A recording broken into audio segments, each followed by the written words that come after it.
Please join with me now in giving Ciaran McGuigan a very warm welcome. Thank you, sir. Thank you. Okay, I'm the sales guy, all right? That's what we're going to be talking about. So you're my sales team. Is that all right? How many people in the room in sales? Nobody. Anybody ever been in sales? How many people like buying things? You like buying things? I love buying things. Everybody loves buying things. You ever notice that? But people don't like to be sold anything. How true is that? We love buying things, but we hate being sold anything. We hate having the perception that we're being sold something. We're being manipulated. Do you ever hear that close coming a little bit too early? And the salesman being a little bit too pushy, a little bit too Parramatta Road for your own comfort? They're getting better. They're not that bad. Look, my name is Ciaran McGuigan, and I've only got 15 minutes with you this morning. And my wife tells me that I can do an awful lot in 15 minutes. In fact, I only need about 5 or 6 minutes. So today I want to work with you.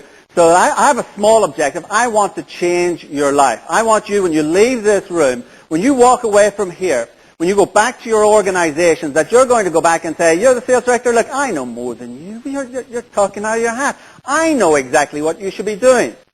Because what I'm going to share with you is about this whole space of conversation. Conversations with ourselves, conversations with our customers, and conversations with strangers. And why we do what we do. But before we get there, I have to share this story with you.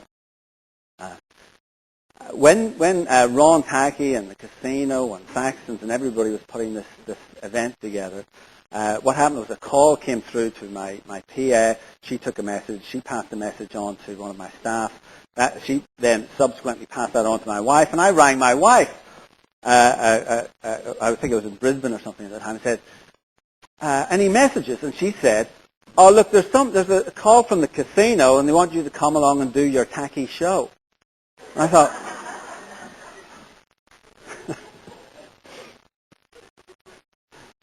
so that's not my intention. But let's start off in the whole space of understanding about the conversations that we have with ourselves.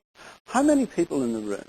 I mean, this whole idea of being in sales, most people, by the way, are accidental salespeople. You ever ask anyone, you go to a primary school and get a group of kids in the room and sit in the room and say, right, what do you want to be when you grow up? And what do they say? I want to be a fireman. I want to be a doctor. I want to be an engineer. Actually, the engineer thing doesn't happen that often. I want to be an artist. I want to be this. Very few people sit up and say, I want to be a salesperson. Why is that? Well, the whole idea of being a salesperson doesn't have the due diligence, the professionalism that it demands. We don't actually sit down and say to ourselves, we want to be this, and go through the diligence of learning how it is, the things that we need to do. Most people are accidental salespeople. So one day at school, they were good at talking. Somebody said, you should be in sales. And you came along and said, all right. And maybe you did a little bit of phone work. You did a little bit of customer service. And you saw these guys in field sales. They're earning 3 times more than me. I can do that. He's a dunce. And so you put your hand up for the next job and you got the gig. And sooner or later, 5, 6 years later, you find yourself as the sales manager or the sales director. So I don't know how I got here. I sell. But we don't have the key requirements that we need. And that's what I want to talk about now, because fundamentally, people talk about customer relationship management. Companies spend millions of dollars on CRM systems, SAP, XYZ, ABCs. And yet at the end of the day, the conversation is the relationship. The quality, think about the people that you buy